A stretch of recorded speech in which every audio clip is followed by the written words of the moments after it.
Hi, this is Sally Morgan, physical therapist, craniosacral therapist, and Tellington T-Touch practitioner for animals and people. This is Tristan. He's a Corgi, and we're here for an episode of Conversations with a Corgi. Anything? So funny. Anyway, I wanted to talk about something really important, and I see Jim and James are joining me, so that's really important because they know about this and they might have some comments. So I have a client with a dog who announced to me the other day that she is worried about whatever that stuff is, quote unquote, that's in that chemical that's in dog food that's giving dogs heart attacks. So she has switched her dog from a middle level premium type kibble and can to a quote prescription diet type canned food and kibble. And this is a big problem because she's a more than normally informed dog owner, and she's trying to do the right thing. She sees these things on the Facebook and the internet saying grain-free dog food, bad, bad, bad. So I want to talk about this because this is a huge problem. If this person doesn't understand it, that means many people don't understand it. So what they did was a study of grain-free diet for dogs at UC Davis, which is a great veterinary school, and they do a lot of research there. So the problem is these grain-free foods in this study are also legume-rich, meaning chickpeas and lentils. And as Judy has pointed out, my sister, the vet, many times, sometimes when you are getting a, quote, premium food, it's got or even not premium food, they put beans in it instead of animal meat to give it protein. So the legumes could be a problem as much as the grain-freeness is a problem.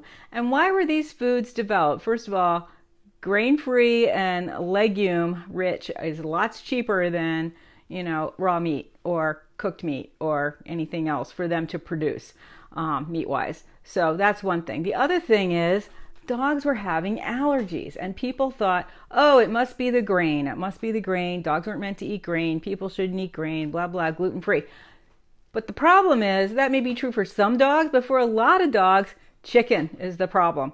Lots and lots and lots of dog foods are made with chicken. Chicken is cheap to produce, lots of chemicals and crap added to it, lots of crap in chicken feed. And so therefore, a lot of these dogs that I've seen, I don't think I've ever seen one that was, maybe one, I have one client who is flat out probably can't eat grain. Although he can eat quinoa and amaranth and some things like that. But most of these dogs have a problem with the chicken and or the other crap that's in some of this really cheap food. So that's why we have the grain-free foods. So what does this study say? It says that heart disease, a type of canine heart disease called taurine deficient dilated cardiomyopathy, occurs with dogs fed these diets. Again, they didn't isolate the legumes from the grains, so we're not really sure what's going on with that. I hate when these studies have obvious flaws in them. So this is a problem for my client. She's like, oh, I don't want my dog to have a heart attack. But what the problem is the amino acid taurine is missing from the diet. Now, I do feed my dog a grain-free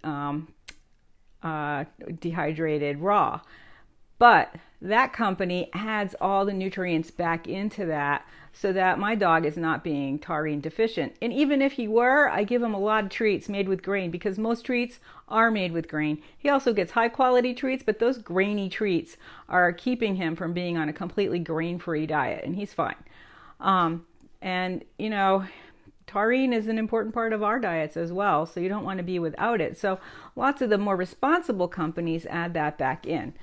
But for my client, she doesn't understand. She thinks there's a chemical added, because of all the pet food scares that went on with, toxins in food from China and toxins in different treats and storage problems with the food that has led to problems. So she thinks there's a chemical in there. No, it's a amino acid that's missing that hearts need to function well, especially in the long term. So, one of the options somebody might have, like me, if they're feeding grain-free diet, add grain to the diet, add some rice, add some oatmeal, add the grainy treats, something like that. Because yes, When you walk down that dog food aisle, everything looks grain-free. So what this person has done, and she didn't talk to her vet, thank God, because that would make it harder for me to change her mind. She has gone from a fairly it's a fairly good product. It used to be, 10, 20 years ago, one of the top foods, but it's okay now. So she has gone from that to one of these prescription foods. How can I get this into my pet without grains? Is there a supplement? Yes, I would go to my sister's website and see if she sells one, but otherwise you can just Google taurine supplements for dogs and see if there is one. I am sure there are if your dog has a grain eating problem.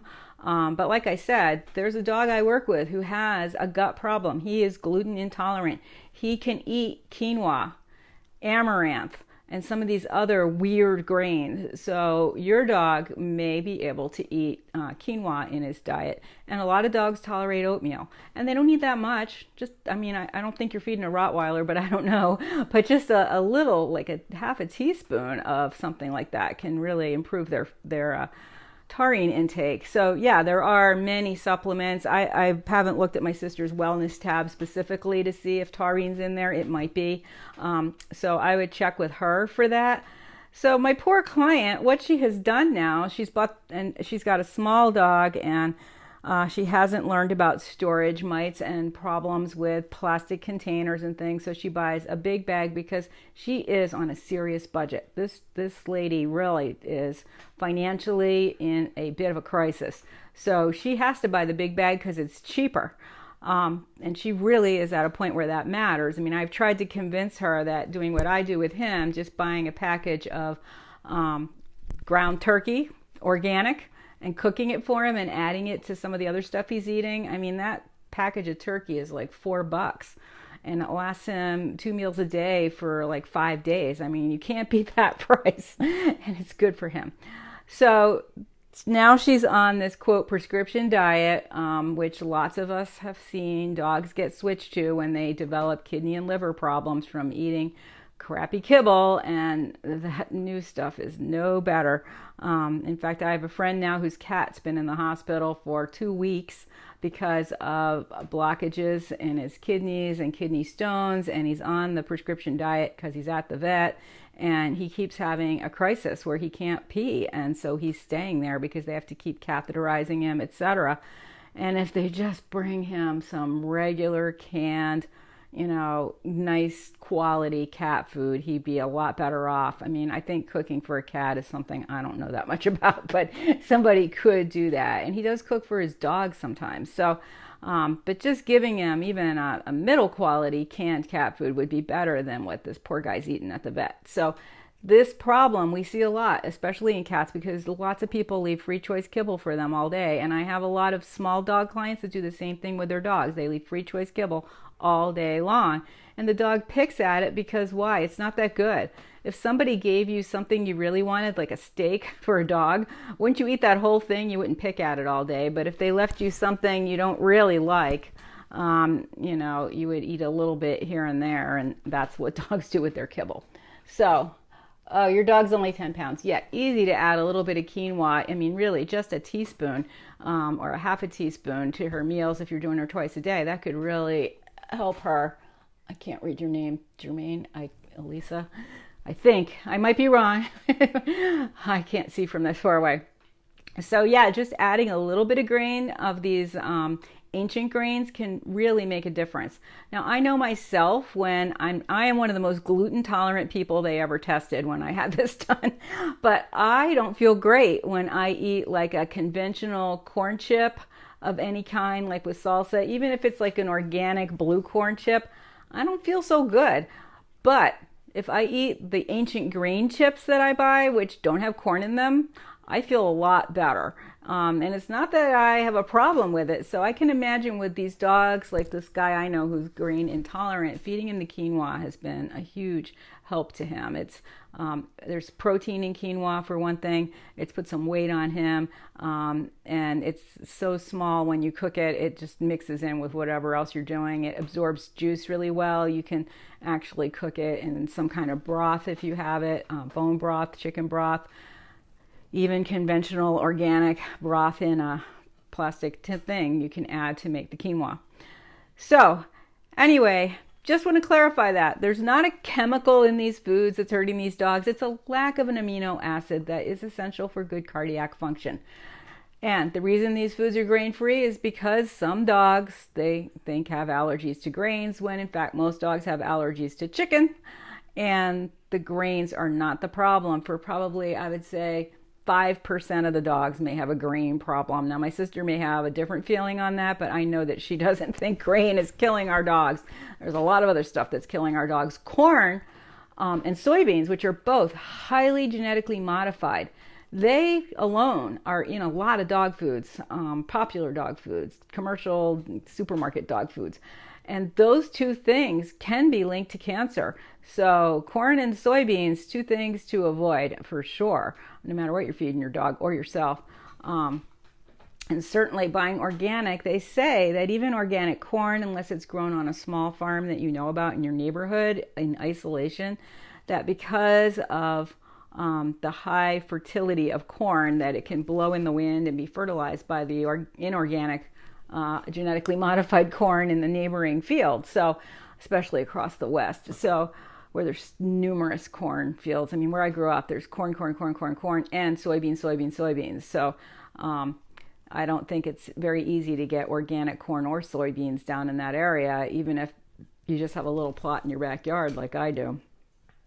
And I don't grow corn either. It would never grow here. I don't have the right environment for that.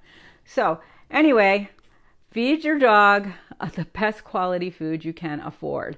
And don't switch your dog from what he's on just because it's a grain-free food. This little dog up the street from me is a little blackish gray dog. So she could be eating beef and lots of other things besides one of these prescription foods. So anyway, your kids are strictly on Judy's diet plus the supplements she recommends. Jim and James, do you know if there's taurine in any of the supplements she has? I mean, I use them, but I haven't looked to see if taurine's in them. You can look it up. It's taurine. So, and it's in other things, dairy products, eggs, some things like that. So just because your dog's on a grain-free diet doesn't mean that you can't get him to eat some taurine. And Elise, I can't read your name, I'm so sorry, but eggs might be another option for you to add to your dog's diet to get the taurine in them. So thanks for joining us today on this important topic. I just wanted to clarify some things, and I may have to do another talk on this sometime because I'm kind of upset that the misinformation is out there to the point where this poor person who's trying really hard to understand what's going on is confused. And pet food companies want to confuse us. There's no question there. And she said, well, it says on the prescription one that it's all natural. And I said, yes, natural means that it comes from nature and it sounds good. Lots of chemicals are natural. It's not organic. And she's like, I think it is. And I'm like, no, it's not. That company doesn't make an organic food. So anyway, everybody have a great day. The weather's lovely. Tomorrow I will be starting my 4-day craniosacral class for dogs, and I will be completely booked up. And then I'm at my educator job Monday and Wednesday, so I might see you on Tuesday, unless I do a live related to my class, which could happen. Busy days coming ahead. Hours of talking all day long. Luckily, my voice is completely recovered from the thing I got at work a couple weeks ago.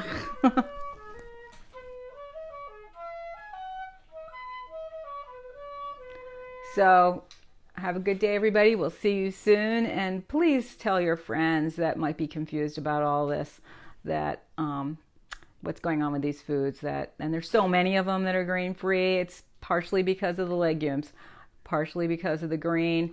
We haven't differentiated those to study them. The dogs are missing taurine. It's not a poisonous chemical in the food. It's just a missing amino acid.